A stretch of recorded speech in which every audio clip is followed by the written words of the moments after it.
រឿងរ៉ាវបានចាប់ផ្ដើមកាត់ឡើងនៅផ្ទះមួយអូកាគាត់គឺជាម្ដាយដែលចិញ្ចឹមមើលថែកូនតែម្នាក់ឯងហើយគាត់បានរស់នៅជាមួយកូនស្រីដែលមានឈ្មោះថាអាលីនៅពេលដែលគាត់កំពុងតែញ៉ាំអាហារជាមួយគ្នាអាលីនាងក៏បានសួរម្ដាយរបស់នាងថាតើគាត់បានទិញនំនឹងមកផ្ញើនាងដែរឬទេអូកាក៏បានចាប់ផ្ដើមនិយាយអំពីបញ្ហាហិរញ្ញវត្ថុនៅក្នុងផ្ទះរបស់គាត់ឥឡូវនេះគាត់មានលុយមិនច្រើននោះទេហើយគាត់ចង់ដាក់ជួលផ្ទះមួយបន្ទប់ដើម្បីជួយកាត់បន្ថយលើការចាយវាយរបស់គាត់តែអាលីនាងបាននិយាយបដិសេធហើយបាននិយាយថាវាមិនល្អនោះទេប៉ុន្តែអូកាគាត់ក៏បាននិយាយថាតែវានឹងជួយក្នុងការកាត់បន្ថយថ្លៃចំណាយនិងចាយវាយផ្សេងអាលីនាងក៏បានងើបហើយដើរចេញដោយទឹកមុខមិនពេញចិត្តហើយក៏បានងាកមកនិយាយថាបើអញ្ចឹងតាមអ្វីដែលម៉ាក់ចង់បានទៅអញ្ចឹងបន្ទាប់ពីថ្ងៃនោះអូកាគាត់ក៏បានបិទប្រកាសដាក់បន្ទប់ឲ្យជួលគាត់បានដើរបិទក្រដាសនៅតាមផ្លូវក្បែរផ្ទះរបស់គាត់ហើយនៅពេលនឹងឯងក៏មានបរិសម្នាក់ដែលគាត់មានឈ្មោះថាពីតូវីតគាត់ជាអ្នកនិពន្ធឯករាជ្យម្នាក់ហើយគាត់ក៏ដើរមកឃើញប្រកាសបន្ទប់ជួលពីតូវីតគាត់ក៏បានដើរមកតាមផ្លូវរឿយៗរហូតដើរមកដល់ផ្លូវបំបែកហើយគាត់ក៏បានជួបជាមួយនឹងអាលីសហើយអាលីសនាងក៏បានដើរបុកគាត់ហើយអ្នកទាំងពីរក៏បានសុំទោសគ្នាទៅវិញទៅមកអាលីសនាងក៏បានសួរទៅគាត់ថាតើអ្នកជាអ្នកណាហើយអ្នកមកពីណាហើយមកទីនេះធ្វើអ្វ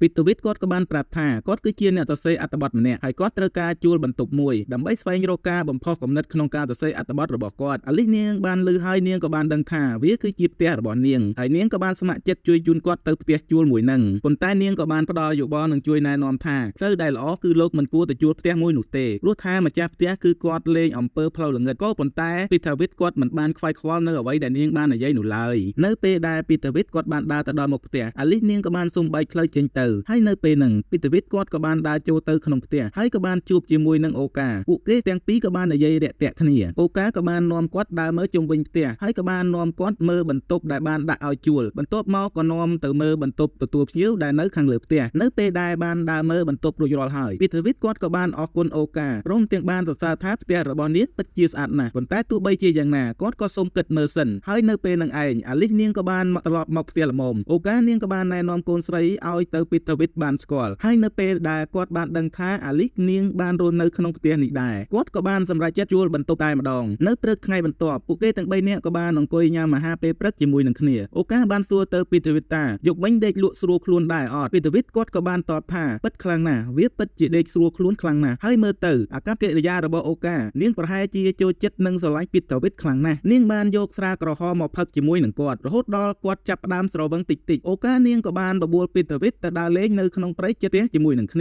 ាហើយនាងក៏បាននិយាយរឿងរ៉ាវរបស់នាងឲ្យទៅពីតាវីតគាត់បានស្ដាប់អីរបស់នាងបានចាក់ចេញពីនាងកាលពី2ឆ្នាំមុនអូកានាងបាននិយាយរឿងរ៉ាវរបស់នាងយ៉ាងខូចចិត្តរហូតដល់អ្នកទាំងពីរបានដើរចូលទៅក្នុងព្រៃជ្រៅបន្តិចម្ដងពីតាវីតគាត់បានសួរទៅអូកាថាហើយនៅពេលនេះតើនាងមានសង្សារឬអត់អូកានាងក៏បាននិយាយតាមត្រង់គ្រាន់តែនាងបានប្រាប់ថានាងគ្មានពេលវេលាគ្រប់គ្រាន់សម្រាប់រឿងមួយនេះនោះទេព្រោះនាងត្រូវតែនៅមើលថែអាលីហើយនៅពេលខ្លះនាងក៏ដេកយំតែម្នាក់ឯងហើយនៅពេលដែលពួកគេទាំងពីរនាក់ដើរមកដល់ត្រង់ចំណុចនេះពួកគេក៏បានឈប់មួយកន្លែងព្រោះថាបរិយាកាសវាអំណោយផលពីតាវីតជាមួយនឹងអូកាក៏បានបបួលគ្នាវាយឡើងនៅក្នុងព្រៃនឹងតែម្ដងទៅចំណែកឯខាងអាលីវិញនាងបាននៅផ្ទះតែម្នាក់ឯងហើយកំពុងតែកកូកកាយរករើក្នុងបន្ទប់របស់ពីតាវីតហើយនៅពេលហ្នឹងនាងក៏បានរកឃើញសៀវភៅ18បូកនឹងមួយក្បាលហើយនាងក៏បានលួចយកវានឹងមកអានហើយចំណែកឯពីតាវីតហើយនិងអូកាវិញបន្ទាប់ពីពួកគេបានបញ្ចប់បេសកកម្មហើយក៏បាននាំគ្នាត្រឡប់មកវិញហើយអង្គុយលេងនៅមុខផ្ទះអូកាបានប្រាប់ទៅពីតាវីតថាតាំងតែពីប្តីរបស់នាងបានចាក់ចេញទៅពីតាវីតគឺជាមនុស្សប្រុសដំបូងដែលគាត់បានវាយឡើងជាមួយប៉ុន្តែគាត់មិនចង់ឲ្យអាលីសនាងបានដឹងរឿងទេព្រោះខ្លាចថាកូនស្រីរបស់គាត់មិនសប្បាយចិត្តហើយពួកគេទាំងពីរនាក់ក៏បានយល់ព្រមនឹងគ្នាថានឹងតាក់ទងគ្នាដោយស្ងាត់មិនឲ្យអាលីសនាងបានដឹងឡើយប៉ុន្តែពួកគេទាំងពីរនាក់មិនដឹងទេថាអាលីសនាងបានលួចស្ដាប់ពួកគេទាំងពីរនាក់តាំងតែពីដំបូងនៅយប់នោះពីតាវីតបានលួចចូលមករកអូកានៅក្នុងបន្ទប់តាមអ្វីដែលពួកគេទាំងពីរនាក់នឹងបានសន្យាឲ្យព្រមព្រៀងគ្នាទុកពួកគេទាំងពីរនាក់ក៏បានវាយឡើងជាមួយគ្នាយ៉ាងផ្អែមល្ហែមដោយមិនបានដឹងទេថាអាលីសនាងបានលួចមើលពួកគេទាំងពីរនាក់នឹងនៅក្រៅទ្វារនាងបានអណ្ដែតអណ្ដូងទៅតាមអ្វីដែលនាងបានឃើញព្រមទាំងបានផ្ដល់ក្តីសុខឲ្យខ្លួនឯងផងដែរក៏ប៉ុន្តែនៅពេលដែលនាងចាប់ផ្ដើមតាំងអារម្មណ៍បាននាងក៏បានដើរចេញពីមុខបន្ទប់ព្រមទាំងទឹកភ្នែកហូររហេមរហាមធ្លាក់ចុះមកនៅលើថ្ពាល់ទាំងសងខាងនាងក៏បានត្រឡប់មកដេកយំនៅក្នុងបន្ទប់ព្រមទាំងចំណែនហើយនឹងខូចចិត្តដូច្នេះនាងក៏បានគិតពីគម្រោងដើម្បីបំបីបំបាក់ពួកគេទាំងពីរនាក់នឹងគ្រប់មធ្យោបាយនៅព្រឹកថ្ងៃបន្ទាប់ពួកគេទាំង3នាក់ក៏បានអង្គុយញ៉ាំបាយជាមួយគ្នានឹងដូចធម្មតាអាលីសនាងក៏បាននិយាយកុហកថាមានមនុស្សប្រុសម្នាក់នឹងនៅឈរនៅខាងក្រៅផ្ទះហើយនៅពេលនឹងដែលពួកគេនឹងបានឈរមើលទៅខាងក្រៅផ្ទះនាងក៏បានចាក់អំបិលចូលទៅក្នុងចានរបស់ថាវីតធ្វើឲ្យវាប្រៃដល់រហូតដល់ហូបមិនបានក្រោយមកពីតាវីតគាត់ក៏បានមកធ្វើការនៅក្នុងបន្ទប់អាលីសនាងក៏បានដើរចូលមកប្រកបហើយក៏បានធ្វើពុតជាមកអង្គុយនៅលើកភ្លើរបស់គាត់មុនពេលនឹងចាប់ផ្ដើមអានអត្ថបទរបស់ របស់ពីថាវិតប៉ុន្តែពីថាវិតគាត់ក៏បានហាមឃាត់នាងហើយក៏បានប្រាប់នាងថាគួរតែធ្វើអត្តចរិតនឹងឲ្យបានល្អជាងនេះប៉ុន្តែអាលីនាងក៏បានស្រែកចេញមកពីថាវិតគាត់ក៏បានយល់ព្រមឲ្យនាងអានអត្ថបទរបស់គាត់បន្តហើយចាប់តាំងតែពីថ្ងៃនោះមកអាលីនាងក៏បានមកតាមរំខានគាត់នឹងគ្រប់ទីកន្លែងតែម្ដងមិនលើកលែងសំបីតែពេលដែលគាត់ចូលបន្ទប់ទឹកនាងបានប្រាប់ថានាងមានរឿងដែលចង់និយាយប្រាប់ប៉ុន្តែគាត់មិនចង់ស្ដាប់ហើយត្រូវការនៅស្ងៀមស្ងាត់តែម្នាក់ឯងហើយនៅពេលដែលពេតាវិតគាត់ត្រឡប់មកអានសៀវភៅនៅក្នុងបន្ទប់វិញអាលីនាងក៏បានមករំខានគាត់ម្ដងទៀតហើយនាងក៏បានចងសក់កំប៉ោយនឹងឲ្យគាត់ហើយក៏បានមករញ៉េរញ៉ាយគាត់នឹងជារៀងរាល់ថ្ងៃហើយនៅថ្ងៃនេះពេតាវិតគាត់ក៏បានដេកអានសៀវភៅនៅក្នុងបន្ទប់គេងរបស់គាត់អាលីនាងក៏បានដើរចូលមករកគាត់នាងបានបង្វិលខ្លួនទៅមកមុនពេលដែលនាងយកខោអាវរបស់ពេតាវិតនឹងយកមកពាក់ហើយនៅពេលដែលនាងបានបោះចេញវិញនាងក៏បានយកអាវភ្លៀងរបស់ពេតាវិតនឹងយកមកខែកលេងហើយបានសួរថាយកវាមកប្រើសម្រាប់ធ្វើអ្វីពេតាវិតគាត់ក៏បាននិយាយថាយកវាទុកប្រើសម្រាប់បាញ់រុយក្រោយពេលហ្នឹងអាលីនាងក៏បានដើរចាក់ចេញពីបន្ទប់ហើយនៅពេលដែលអាលីនាងបានចាក់ចេញទៅពេតាវិតគាត់ក៏បានទៅរកអូកានៅក្នុងបន្ទប់បន្ទាប់មកពួកគេក៏បាននាំគ្នាវាយឡើងយ៉ាងផ្អែមល្ហែមប៉ុន្តែមិនទាន់ដល់ចំណុចកំពូលនៅឡើយទេអាលីនាងក៏បានប្រេងធ្វើជាសម្លេងឆ្មារហូតធ្វើឲ្យពួកគេពីរនាក់នឹងបានបញ្ចប់បេសកកម្មអូកានាងក៏បានប្រាប់ឲ្យពេតាវិតនឹងគាត់ត្រឡប់ទៅបន្ទប់គាត់វិញព្រោះគាត់គិតថាប្រហែលជាអាលីនាងមិនទាន់ដេកលក់នៅឡើយទេដូច្នេះហើយគាត់ក៏ខ្លាចនាងសង្ស័យចំណែកឯខាងអាលីវិញនាងក៏បានត្រឡប់មកបន្ទប់វិញដោយសប្បាយចិត្តព្រោះថានាងអាចធ្វើឲ្យពួកគេទាំងពីរនាក់ហ្នឹងមិនអាចឡើងដល់ចំណុចកំពូលបាននៅព្រឹកថ្ងៃបន្ទាប់អាលីនាងក៏បានភ្ញាក់ពីគេងទាំងអារម្មណ៍ស្រស់ស្រាយហើយនាងក៏បានមកញ៉ាំអាហារពេលព្រឹកដូចធម្មតាប៉ុន្តែនៅខណៈពេលដែលកំពុងហូបបាយការអង្គុយញ៉ាំបាយរបស់នាងគឺមិនសូវបានរៀបរយប៉ុន្មាននោះទេរហូតធ្វើឲ្យពីថាវិតនឹងបានមើលទៅឃើញអូកមកអាលីនឹងឡើងកាភឹបតែម្ដងប៉ុន្តែអាលីនាងក៏មិនបានគិតថាចង់បិទបាំងអ្វីនោះឡើយរហូតគាត់ក៏បានងាកមុខចេញហើយនៅពេលដែលពីថាវិតគាត់នៅក្នុងបន្ទប់តែម្នាក់ឯងអាលីនាងក៏បានដើរចូលមកទៅក្នុងបន្ទប់ហើយនាងក៏បានលោតទៅអោបគាត់យ៉ាងរំភើបចិត្តព្រោះថាគាត់នឹងបានទិញស្ករគ្រាប់យកមកផ្ញើនាងបន្ទាប់មកនាងក៏បានដើរចាក់ចេញទៅធ្វើឲ្យពីថាវិតគាត់គិតថាតើអាលីនាងកំពុងតែប្រេងអ្វីគាត់ទៀតហើយនៅខណៈពេលដែលគាត់កំពុងតែដេកសម្រាកនៅក្នុងបន្ទប់អាលីនាងក៏បានដើរចូលមកព្រមទាំងកាន់សៀវភៅនៃទានកូនជ្រូកទាំង3នឹងនៅក្នុងដៃពីថាវិតគាត់បានចាប់ដើមមិនពេញចិត្តដែរអាលីនាងបានរុករករបស់របរនឹងរបស់គាត់គួរតែខឹងនាងប៉ុន្តែផ្ទុយទៅវិញពួកគេទាំងពីរនាក់ក៏បានអង្គុយនិយាយគ្នានឹងយ៉ាងផ្អែមល្ហែមអំពីរឿងរ៉ាវនិងអត្ថន័យខ្លឹមសារនៃសៀវភៅកូនជ្រូកទាំង3ហើយទោះបីជាពួកគេទាំងពីរនាក់នឹងអណ្ដែតអណ្ដូងក្នុងអត្ថន័យរបស់សៀវភៅយ៉ាងណាក៏ដោយប៉ុន្តែពួកគេក៏ត្រូវតែអត់ធ្មត់សង្កត់ចិត្តនៅក្នុងអារម្មណ៍ពុះកញ្ជ្រោលមួយនេះថ្ងៃបន្ទាប់មកអូកាក៏បានអង្គុយហូបបាយជាមួយនឹងអាលីគាត់បានត្រៀមខ្លួននឹងនិយាយប្រាប់កូនស្រីរបស់គាត់អំពីតំណែង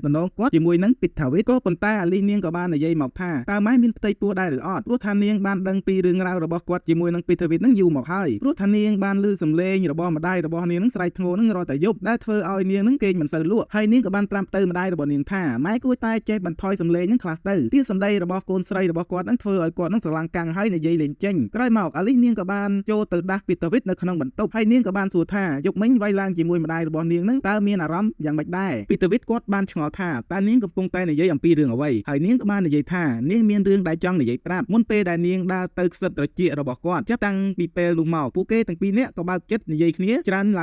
ើងហើយនៅខណៈពេលដែលពួកគេកំពុងតែអង្គុយហូបបាយនៅពេលហ្នឹងអាលីនាងក៏បានអង្គុយលេច Angry Bird របស់នាងប៉ុន្តែនៅលើកនេះនាងមិនបានយកអ្វីមកបិទបាំងនោះទេរហូតធ្វើឲ្យពីតាវិតនឹងគាត់បានមើលយ៉ាងពេញភ្នែករបស់គាត់នឹងតែម្ដងគាត់ព្យាយាមមិនមើលវានោះទេតែរបស់ល្អអញ្ចឹងបើមិនមើលគឺស្ដាយក្រោយហើយអាលីនាងហាក់ដូចជាសប្បាយរីករាយខ្លាំងណាស់នៅពេលដែលនាងបានលេងសើចជាមួយនឹងគាត់តែបើលេងសើចជាមួយនឹងអេដមីនវិញដឹងតែឲ្យស្បៃហើយក្រោយមកពីតាវិតគាត់ក៏បានអង្គុយធ្វើការនៅក្នុងបន្ទប់អាលីនាងក៏បានតាមគាត់មកហើយក៏បានអង្គុយលើកំភ្លើរបស់គាត់មុនពេលដែលនាងនិយាយថាតើលោកដឹងទេថាខ្ញុំឃើញលោកថើបម្ដាយរបស់ខ្ញុំនឹងយ៉ាងម៉េចហើយនាងក៏បានចាប់ផ្ដើមសាកល្បងវារហូតដល់អ្វីចាប់ផ្ដើមទៅតាមផែនការរបស់នាងអាលីនាងក៏បានក្រោបចេញពីគាត់ហើយក៏បានដើរចាក់ចេញព្រៃទុកឲ្យពីតាវិតនឹងដេកក្តៅខ្លួនតែម្នាក់ឯងនឹងពេញមួយយប់ហើយនៅថ្ងៃនេះពួកគេទាំង3នាក់នឹងក៏បានមកដើរលេងនៅក្នុងព្រៃជាមួយនឹងគ្នាហើយមើលទៅពួកគេនឹងមានក្តីសុខយ៉ាងខ្លាំងហើយមើលទៅដូចជាគ្រួសារតែមួយអញ្ចឹងក៏ប៉ុន្តែនៅតាមផ្លូវអាលីនាងក៏បានព្យាយាមឲ្យដៃនឹងទៅពីតាវិតហើយថែមទាំងបានយកលីអូរបស់នាងនឹងបានយកទៅដាក់ក្នុងកប៉ៅខោរបស់គាត់ទៀតផងហើយនៅពេលដែលពួកគេបានមកដល់ផ្ទះវិញអាលីនាងក៏បានចូលទៅអរគុណគាត់ដែលបានរក្សាទុកលីអូឆុងកាហ្វេនឹងរបស់នាងហើយនាងក៏បានប្រើ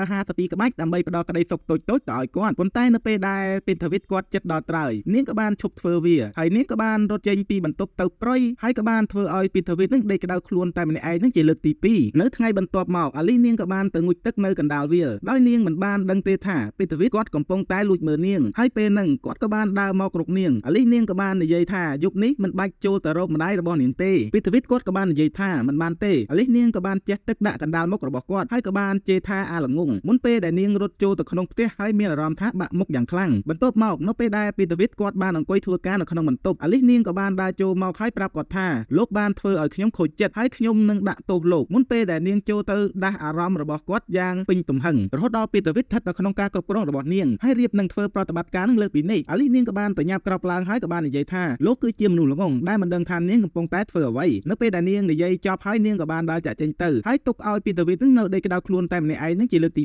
3ហើយក្រោយមកពីតាវីតក៏បានមកអង្គុយអានសៀវភៅនៅក្រោមសញ្ញត្តិផ្ទះអូកាបានដើរចូលមកហើយនិយាយថានាងកំពុងតែរៀបចំទៅផ្សារតើលោកចង់បានអ្វីដែលជាពិសេសដែរឬអត់ហើយគាត់ក៏បាននិយាយថាចង់បានផ្លែស្ទ្រូប៊េរីហើយបន្ទាប់មកអូកានាងក៏បានដើរចាក់ចេញទៅអាលីសនាងក៏បានមកចូលមកប្រញ៉ៃគាត់ដូចសពដងរហូតដល់ពួកគេនឹងចាប់ផ្ដើមមានអារម្មណ៍តែដោយសារតែគាត់នៅមុខផ្ទះដូច្នេះគាត់ក៏បានបញ្ចប់វាត្រឹមហ្នឹងពីតាវីតគាត់កំពុងតែរៀបចំខ្លួនចូលដេកហើយក៏ដូចសពដងអាលីសនាងក៏បានចូលមករំខានគាត់ហើយនាងក៏បានចាប់ផ្ដើមធ្វើប្រតិបត្តិការរបស់នាងហើយនៅពេលដែលគាត់ចិត្តដល់ត្រើយនាងក៏បានក្រោកឡើងហើយដើរចេញទុកឲ្យពីតាវីតនឹងដេកក្តៅខ្លួនម្ដងទៀតដែលមិនបានទៅដល់ត្រើយនឹងសូម្បីតែម្ដងនៅថ្ងៃបន្ទាប់មកអាលីក៏បានអង្គុយអានសៀវភៅនៅខាងមុខផ្ទះអូកានាងក៏បានដើរចូលមកប្រាប់កូនស្រីរបស់នាងថាគាត់នឹងចូលទៅក្នុងក្រុងដើម្បីទិញរបស់របរហើយបន្ទាប់ពីម្ដាយរបស់នាងបានចាក់ចេញទៅអាលីនាងក៏បានដើរចូលទៅរកពីតាវីតនៅក្នុងបន្ទប់ក៏ប៉ុន្តែនៅលើកនេះពួកគេក៏បានបំពេញបេសកកម្មយ៉ាងពេញលេញទោះបីជាពីតាវីតគាត់បាននិយាយថាធ្វើបែបហ្នឹងគឺវាមិនល្អនោះទេតែអាលីនាងមិនបានខ្វល់ពីអ្វីទៀតនោះឡើយហើយនៅចុងក្រោយពីតាវីតគាត់ក៏បានដល់ឋានសួគ៌យ៉ាងមានក្តីសុខហើយនៅយប់ហ្នឹងពីតាវីតគាត់បានចូលទៅក្នុងបន្ទប់រកអូកាក៏ប៉ុន្តែហាក់បីដូចជាផ្លូវទៅរកក្តីសុខរបស់គាត់ត្រូវបានរលាយអូកានាងបានសួរថាតើមានរឿងអ្វីកើតឡើងគាត់ក៏បានតបថាគាត់មានអារម្មណ៍ថាមិនសូវល្អនោះទេគាត់សូមត្រឡប់ទៅបន្ទប់របស់គាត់វិញហើយនៅព្រឹកថ្ងៃបន្ទាប់អាលីនាងក៏បានរត់ចូលទៅរកគាត់នៅក្នុងបន្ទប់ព្រោះថានាងញ៉ាំដែលបានស៊ីក្តាមដុតណាហើយនាងក៏បញ្ញាប់ទៅរកពីតាវីតនៅក្នុងបន្ទប់ហើយបន្ទាប់មកពួកគេទាំងពីរនេះក៏បានវាយឡើងជាមួយគ្នានឹងយ៉ាងផ្អែមល្ហែមរហូតដល់ថ្ងៃបន្ទាប់មកអាលីនាងក៏បានដេកលេងនៅលើវាលស្មៅពីតាវីតគាត់បានដើរមករកនាងអាលីនាងក៏មានឱកាសប្រាប់ទៅគាត់ថានាងចង់បញ្ចប់រឿងរ៉ាវរបស់នាងជាមួយនឹងពីតាវីតព្រោះមិនចង់ឲ្យម្ដាយរបស់នាងនឹងដឹងអំពីរឿងនេះក៏ប៉ុន្តែនាងក៏មិនចង់ចែករំលែកពីតាវីតនឹងឲ្យទៅអ្នកណាដែរនាងក៏បានប្រាប់គាត់ថាត្រូវតែជ្រើសរើសរវាងនាងជាមួយនឹងម្ដាយរបស់នាងហើយវាហាក់បីដូចជាពីតាវីតខ្លួនឯងនឹងក៏សម្រេចចិត្តអ្វីមិនបាននោះដែរពីតាវីតគាត់បានទៅអង្គុយធ្វើការនៅក្នុងបន្ទប់ក៏ប៉ុន្តែ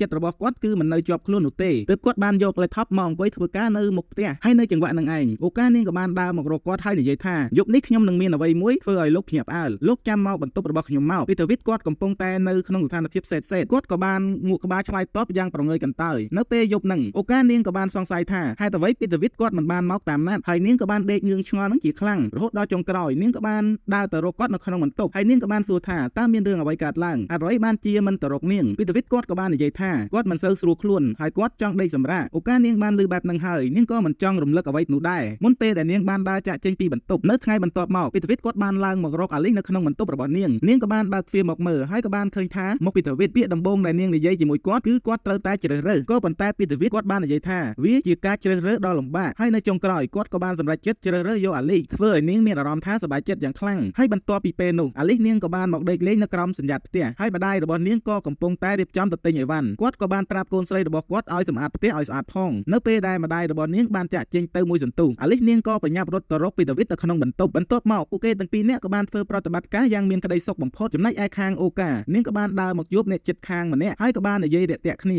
អ្នកជិតខាងក៏បានសួរថាតើកូនស្រីរបស់នាងមិនបានមកជាមួយនាងទេអីបណ្ដោយឲ្យនៅជាមួយអ្នកជួលបន្ទប់តែពីរនាក់គឺមិនល្អនោះទេអូកានាងក៏បានដើរមកមួយសន្ទុះកូនក៏ចាប់ផ្ដើមគិតអំពីពាក្យសម្ដីរបស់អ្នកជិតខាងនាងក៏បានសម្រេចចិត្តត្រឡប់ទៅផ្ទះវិញភ្លាមនាងព្យាយាមធ្វើឲ្យវាស្ងប់ស្ងាត់បំផុតហើយក៏បានបើកទ្វារទៅស្ងាត់ចូលទៅមើលក្នុងបន្ទប់របស់ពីតាវីតហើយនាងក៏បានឃើញនៅទិដ្ឋភាពដែលនាងក្រំគ្រាចិត្តហើយឈឺចាប់បំផុតនាងបានមើលទិដ្ឋភាពនោះទាំងទឹកភ្នែកហើយក៏បានសម្រេចចិត្តបើកទ្វារចូលទៅខាងក្នុងធ្វើឲ្យពួកគេទាំងពីរនាក់មិនបានដល់ត្រៃនោះឡើយហើយមានអារម្មណ៍ថាតក់ស្លុតជាខ្លាំងនៅពេលដែលម្ដាយរបស់នាងចាប់បានអាលីនាងក៏បានយកខោអាវហើយក៏បានរត់ចេញពីបន្ទប់ចំណែកឯខាងពីតាវីតក៏បានអង្គុយស្ងៀមដោយមិននិយាយស្ដីអ្វីនោះឡើយបន្ទាប់ពីពេលនោះមកគាត់ក៏បានរៀបចំរបស់របរត្រៀមនឹងចាក់ចេញពីផ្ទះមួយនេះអូកានាងក៏បានដើរចូលមកហើយប្រាប់ថាឲ្យគាត់ចាក់ចេញពីកន្លែងនេះឲ្យបានលឿនបំផុតគាត់ក៏បានយល់ហើយក៏បានងក់ក្បាលក្រោយមកគាត់ក៏បានដើរមករកកូនស្រីរបស់គាត់ប៉ុន្តែអាលីនាងមិនព្រមបើកទ្វារនោះឡើយទើបគាត់និយាយថាបើអញ្ចឹងយើងចាំនិយាយគ្នានៅពេលក្រោយហើយក្រោយមកពួកគេទាំង3នាក់ក៏បានមកអង្គុយនិយាយគ្នាយ៉ាងបើកចំហពីតាវីតគាត់បាននិយាយថាអាលីនាងគឺជាអ្នកចាប់ផ្ដើមមុនហើយនាងបានព្យាយាមឲ្យដៃគាត់ជាច្រើនដងអូកានាងក៏បាននិយាយថាលោកត្រូវតែទទួលខុសត្រូវជាមួយនឹងម្ដាយកូនរបស់យើងទាំងពីរហើយអាលីនាងក៏បានផ្ដល់យោបល់ថាចុះហេតុអ្វីពួកយើងទាំង3នាក់មិនមកធ្វើជាគ្រួសារតែមួយតែម្ដងទៅហើយវាហាក់បីដូចជាពីតាវីតជាមួយនឹងអូកាពួកគេទាំងពីរនាក់ក៏បានយល់ស្របជាមួយនឹងយោបល់នេះផងដែរនៅពេលដែលគំនិតរបស់ពួកគេទាំង3នាក់ស្របគ្នា